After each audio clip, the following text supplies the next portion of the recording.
Buenas noches. Mi nombre es Arely Yamilet Martínez Mora, soy del plantel Córdoba Veracruz. Pertenezco a la licenciatura de Contaduría Pública del campus EduSem. El objetivo de esta materia es explicarles las facultades y atribuciones de las autoridades fiscales, el cual dicho tema pertenece al derecho tributario que fue impartido por el licenciado José de Jesús González Cuevas. Los temas que abordaremos, o bien subtemas que abordaremos en esta presentación es medidas de apremio, dictamen de estados financieros, facultades de recaudación, procedimiento administrativo de ejecución, facultades de inspección, verificación y auditoría, y bien, una determinación presuntiva. Para comenzar, quise hacer una pequeña introducción, la cual dividí el tema en el significado de cada frase. En sí, empezamos con las facultades. Las facultades son la capacidad o actitud natural, física o mental que tienen las personas para realizar una cosa. También la capacidad natural de algunos animales para hacer algo. Las atribuciones es una facultad o competencia para hacer algo que tiene una persona en función de su cargo o de su empleo. Las autoridades fiscales se consideran autoridades fiscales administrativas dependientes de la Secretaría de Hacienda y Crédito Público, del Servicio de Administración Tributaria, de las entidades federativas coordinadas de ingresos federales, conforme a sus leyes locales estén facultadas para administrar. Comenzamos con las medidas de apremio. Las medidas de apremio son las providencias que puede tomar cualquier autoridad jurisdiccional para hacer cumplir alguna determinación emitida para ellas mismas.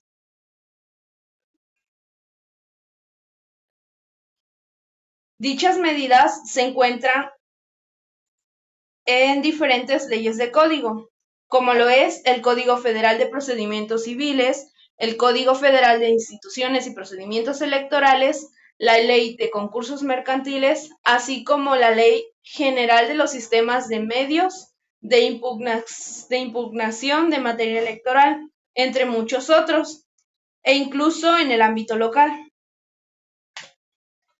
Dentro de las legislaciones citadas y aplicables encontraremos el Código de Procedimientos Civiles, el cual en su artículo 59, los tribunales para hacer cumplir sus determinaciones pueden emplear a discreción los siguientes medios de apremio: una multa hasta de 1,000 pesos y el auxilio de la fuerza pública. Si fuese necesario o insuficiente el apremio, se procederá contra el rebelde por el delito de la desobediencia. La Ley de Concursos Mercantiles. En la Ley de los Concursos Mercantiles, en su artículo 219, el juez, para hacer cumplir sus determinaciones, podrá emplear a su discreción cualquiera de las medidas de apremio siguientes. Punto 1. Multa por un importe de 120 a 500 días de salario mínimo, general vigente en el Distrito Federal al cometer la infracción, la cual podrá duplicarse en caso de reincidencia. 2. El auxilio de la fuerza pública y la fractura de cerradura si fuese necesario, y el arresto hasta por 36 horas. Si es el caso, exige mayor sanción, se dará parte a la autoridad competente.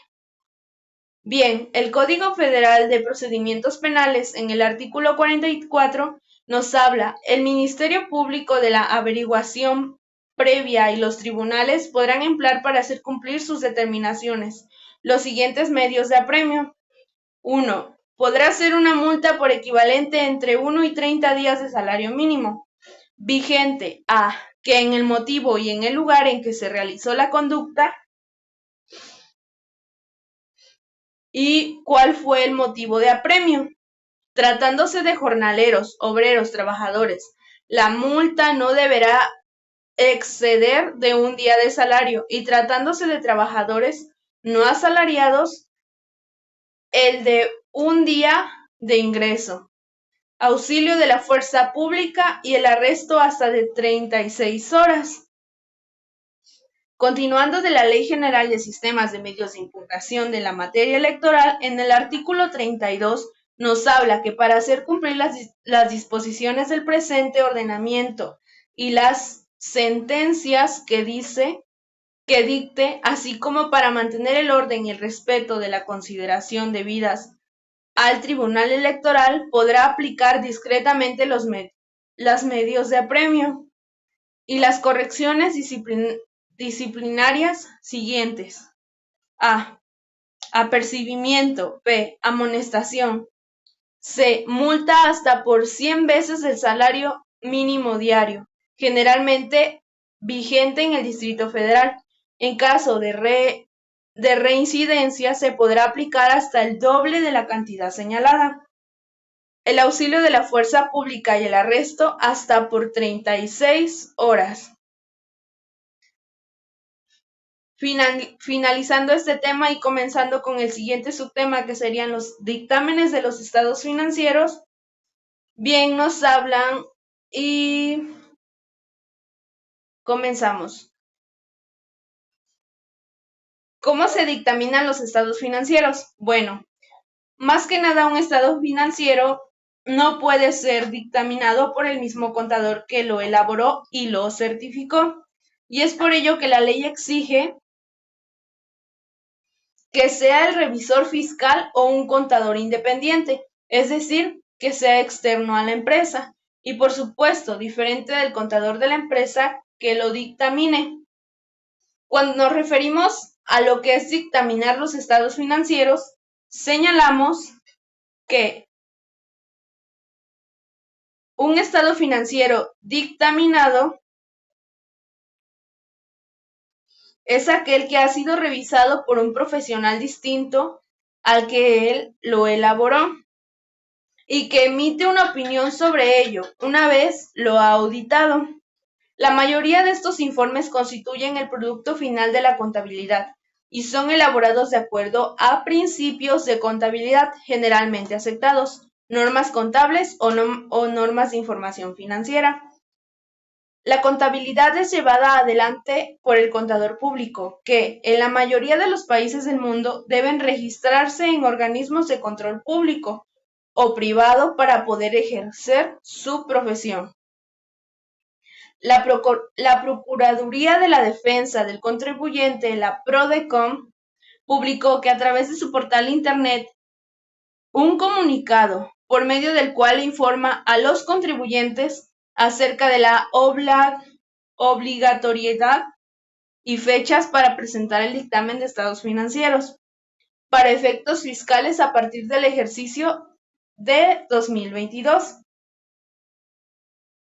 Con motivo a la reforma fiscal para 2022, se modificó el 32A, que quiere decir que el Código Fiscal de la Federación, mediante la cual establece la obligatoriedad para las personas morales de dictaminar sus estados financieros como contador público inscrito, cuando en el último ejercicio fiscal inmediatamente anterior declarado hayan consignado en sus declaraciones normales ingresos acumulables o iguales o superiores, así como aquellas que cierren ejercicios fiscales mediante anterior tengan acciones colocadas entre el gran público inversionista en bolsa de valores. Dicho dictamen lo deberá presentar a más tardar el día 15 de mayo del año inmediato, posterior a la terminación del ejercicio que se trate. Continuando con las facultades de inspección, verificación y auditoría, nos habla que las facultades de inspección, verificación y auditoría, las autoridades fiscales tienen expedita su facultad para revisar el debido cumplimiento de las obligaciones fiscales sustantivas y formas a cargo de los sujetos obligados en la relación jurídica tribucional, utilizando para ellos a la visita domiciliaria o bien la revisión de las oficinas del fisco, llamada también revisión de gabinete, o mediante la práctica de una inspección o haciendo el cruce de información con algunas personas que tienen relación con los contribuyentes de una manera directa o utilizando medios remotos. También pueden revisar los dictámenes fiscales de los contadores autorizados para ello y requerir información o documentos. Por consecuencia, en el desarrollo de una auditoría, por ejemplo, debe expedirse previamente una orden, la que será emitida por una autoridad competente. Señalar a quién se va a revisar, qué tipo de obligaciones será el objeto de verificación y por qué periodos. El lugar en el que se desarrolla la diligencia, los auditores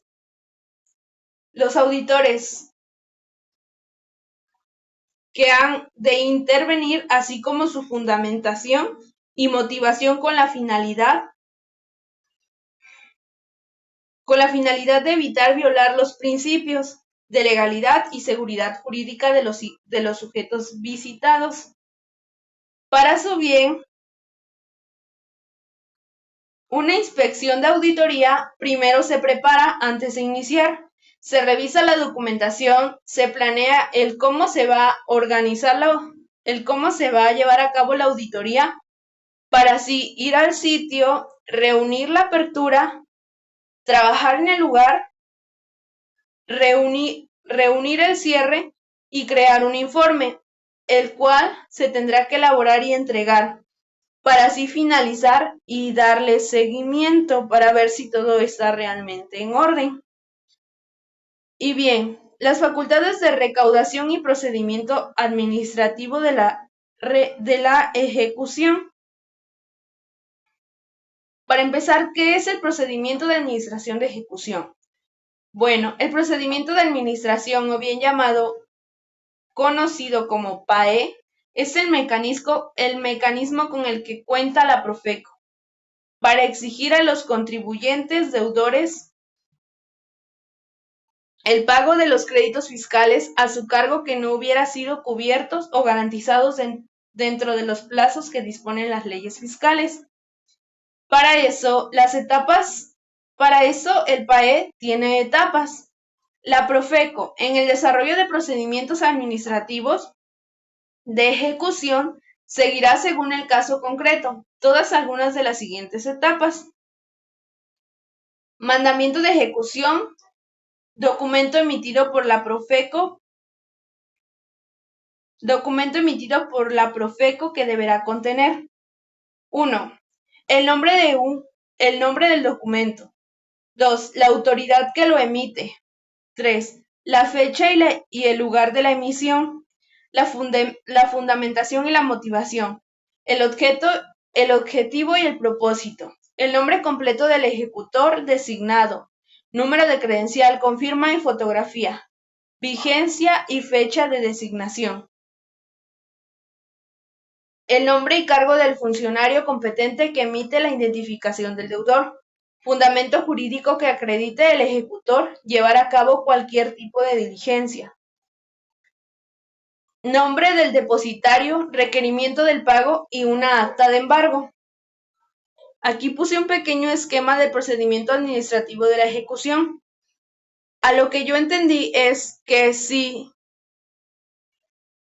no se paga ni se garantiza, se hace un citatorio en la PAE, que esto procede en un día. Inicia el requerimiento del pago, pero ahí entendí que si el pago sí se hace, se da por finalizada la PAE, y si no se realiza, se hace un embargo y se rematan los bienes. Pero en esta parte como que no lo entendí bien, pero dice que si no, el citatorio del PAE, me imagino que si no se le hace caso, en un día se interponen los recursos de renovación y solicitud de suspensión a la ejecución. y si se exhibe el ejecutor para determinar el PAE. Se dan 20 días de aplicación del recurso y 3 meses de resolución. A lo que yo entendí. Para eso primero se requiere el pago, que es un acto dentro del procedimiento administrativo de ejecución mediante el cual la autoridad ejecutora solicita al contribuyente a su presente legal o la persona con quien se entiende la diligencia el pago del crédito fiscal a cargo del contribuyente y sus accesorios, o bien que acredite que se ha cubierto dicho pago. Si esto no procede, creo que se viene un embargo, que es la autoridad fiscal practicará el embargo sobre bienes propiedades del deudor para rematarlos, enajenarlos fuera de la subasta o adjudicarlos en favor del fisco y satisfacer así el crédito fiscal y sus accesorios legales. La autoridad puede también practicar y el embargo de depósitos o seguros a efecto de que se realicen transferencias de fondos para satisfacer el crédito fiscal y sus accesorios legales. Después se evalúa. Es el acto en el que un perito evaluador determina el valor comercial de todos los bienes embargados, para así yo creo como que darles el valor y poderlos subastar. De ahí se hace una convocatoria en la Profeco. Bueno, la Profeco publicará una convocatoria para el remate en una página web que incluirá el listado de bienes que se van a rematar, el valor inicial o la base para su compra y los requisitos para poder participar en dicha subasta. Al final se remata. El remate es el acto por el medio del cual la autoridad fiscal pone a la venta mediante subasta pública o fuera de subasta en los casos previos de la ley los bienes que fueron embargados al contribuyente deudor. La ejecución de bienes. Se le adjudicará el bien al postor que gane la subasta. Es el supuesto de que no hubiese personas interesadas en comprar los bienes en remate o no hubiere personas que mejoren el valor inicial de la subasta, o si las ofertas fueran iguales al valor inicial de la subasta, entonces las autoridades fiscales podrían adjudicarse los bienes embargados. Y empieza la aplicación del producto remate, que se realiza en el producto obtenido del remate, la enajenación o la adjudicación de los bienes. Al fisco se aplicará al cubrir el crédito fiscal. Aquí es donde ya todo lo que recogieron, lo subastaron, lo evaluaron, lo vendieron y lo dan para cubrir el crédito fiscal y así quedar sin adeudos. Continuando con la determinación presuntiva. Bien, el SAT tiene muchas formas de hacer que un contribuyente incumplido se ponga al corriente. Una de ellas es mediante la determinación presuntiva de declaraciones, cuyo procedimiento se aplica en el artículo 57 del Código Fiscal de la Federación. Yo aquí puse una pequeña imagen de los artículos que es 59, 57 y 58, que son del título 3 de las facultades de las autoridades fiscales. Bueno, la determinación presuntiva de contribuciones consistentes en el cálculo de las contribuciones, se cree que un contribuyente debe de pagar luego de que éste haya sido dejado de retener y de enterar el impuesto correspondiente. Esta es una de las facultades discrecional de la autoridad. Normalmente no hace uso de ella a la primera llamada de atención, sino que prueba primero mediante invitaciones enviadas por el buzón tributario o otros medios. A veces utilizan, creo que, el correo electrónico. Bueno, ¿en qué casos creen que podemos aplicar la determinación presuntiva de las contribuciones? Bien, en el artículo 57 del Código Federal habla de varios supuestos en los que la autoridad puede hacer valer la determinación presuntiva. Según una tesis aislada del cuarto tribunal, colegiado en la materia administrativa del primer circuito, nos dicen los tres primeros párrafos del artículo mencionado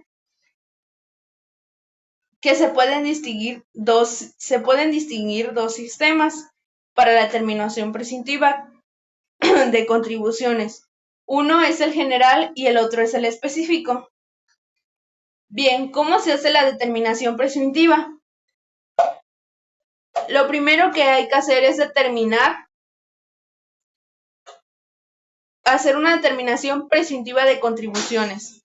También es aplicable para determinar la base de otras contribuciones siempre que se trate de pagos de los que habla el capítulo 1 del título 4 de la ley del ISR, es decir, que en lo que respecta a los ingresos de las personas físicas que generan ISR. El segundo es de las aportaciones no enteradas al Instituto del Fondo Nacional de la Vivienda de Trabajadores, como bien lo conocemos, Infonavit. Tratándose del llamado sistema general, la autoridad podrá usar los medios contenidos de las fracciones 1 de la 1 a la quinta, del cual el artículo 56, es decir, podrá hacer uso de contabilidad del contribuyente, de sus declaraciones pasadas, de la información obtenida por terceros, del ejercicio de facultades de comprobación, que sería auditorías, revisiones de gabinete o por medios indirectos de una investigación. Tratándose del sistema específico, la tesis del cuarto tribunal colegiado dice que en el primer caso que se aplicará la tarifa sobre el límite superior, que corresponde según al grupo de la tabla del ISR en que se encuentra el trabajador.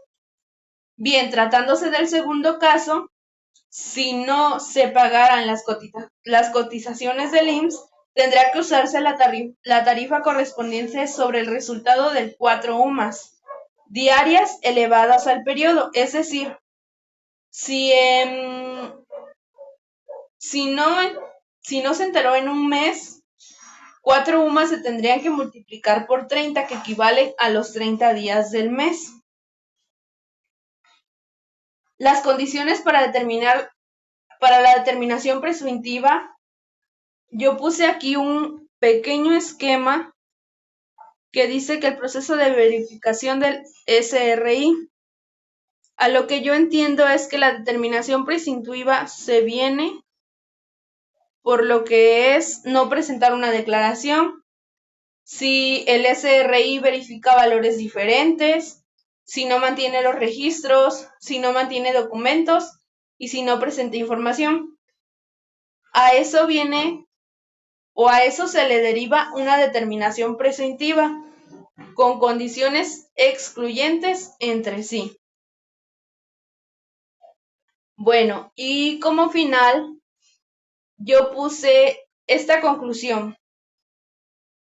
Y por regla general, las autoridades fiscales no pueden emitir nuevas órdenes de visita para iniciar otra del mismo contribuyente, por el mismo ejercicio y por las mismas contribuciones, y respecto del cual ya existe resolución de determinar su situación fiscal. Sin embargo, el multicitado último párrafo del artículo 46 del Código Fiscal de la Federación vigente establece que se pueden practicar nuevas visitas para comprobar que los contribuyentes han o hayan cumplido con las disposiciones fiscales que hayan sido materia de una visita anterior, en el supuesto en el que comprueben hechos diferentes a los que fueron materia de un anterior procedimiento fiscal. O sea, que demuestren que ya solucionaron su problemática, que ya tienen todo en orden, que ya tienen todo al corriente. En este caso, la comprobación de tales hechos estará a cargo de la autoridad fiscalizadora. La comprobación de la comprobación que deberá estar sustentada en información, datos o documentos de terceros, o en la revisión de conceptos específicos que no se hayan revisado con anterioridad.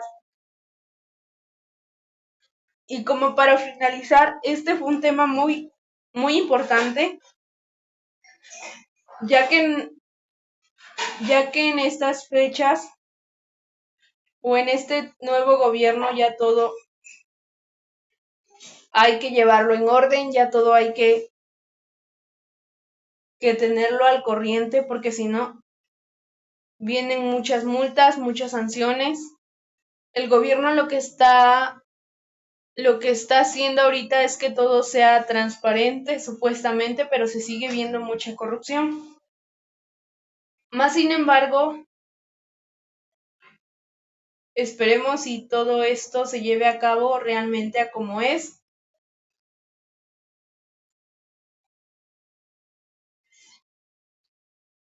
Realmente a como es. Y bueno, para finalizar puse mis bibliografías que utilicé para investigar dichos temas. Le agradezco por la materia impartida, la cual fue muy importante. Y bueno, sería todo. Gracias.